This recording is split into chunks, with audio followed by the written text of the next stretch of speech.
100-ലധികം കുടുംബങ്ങൾക്ക് അത്താണിയാവാനും നമുക്ക് പറ്റുന്നു. ഡെഫിനറ്റ്ലി. അത് എത്രത്തോളം നിങ്ങൾക്ക് ഒരു മനസ്സിന് ചാരിതാർത്ഥ്യം നൽകുന്നു? ഞാൻ അതില്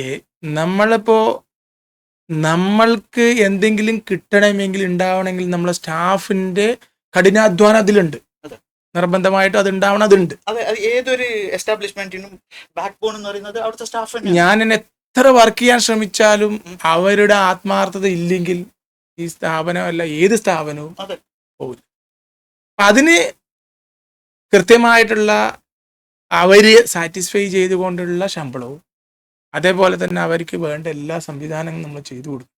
പക്ഷെ കുടുംബത്തിന്റെ പ്രാർത്ഥന നമ്മളോടൊപ്പം ഉണ്ടാവും. ഡെഫിനറ്റ് ഉണ്ടാവും. അവർക്കിപ്പോൾ നമ്മൾ ഒരു വർഷത്തിലൊരു പ്ലഷർ ട്രിപ്പ്, അതേപോലെ തന്നെ അവർക്ക് പല അവരുടെ സെലിബ്രേഷൻസുകളിൽ ഇപ്പോൾ ബർത്ത്ഡേ ആയിക്കോട്ടെ, അത് ഇവിടെയുള്ള ഓരോ ആൾക്കാരുടെ ബർത്ത്ഡേ ദിവസം അതിവിടെ സെലിബ്രേറ്റ് ചെയ്യും.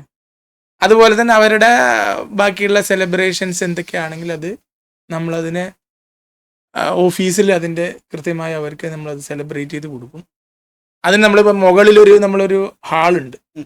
അതും നമ്മളെ കൺസെപ്റ്റ് എന്ന് പറഞ്ഞാൽ നമ്മളുടെ ഈ ഫാമിലിയുടെ ഒരു BRQ ഫാമിലിയുടെ ഒരു സെലിബ്രേഷൻസിനാണ് നമ്മൾ പ്ലാൻ ചെയ്തത്.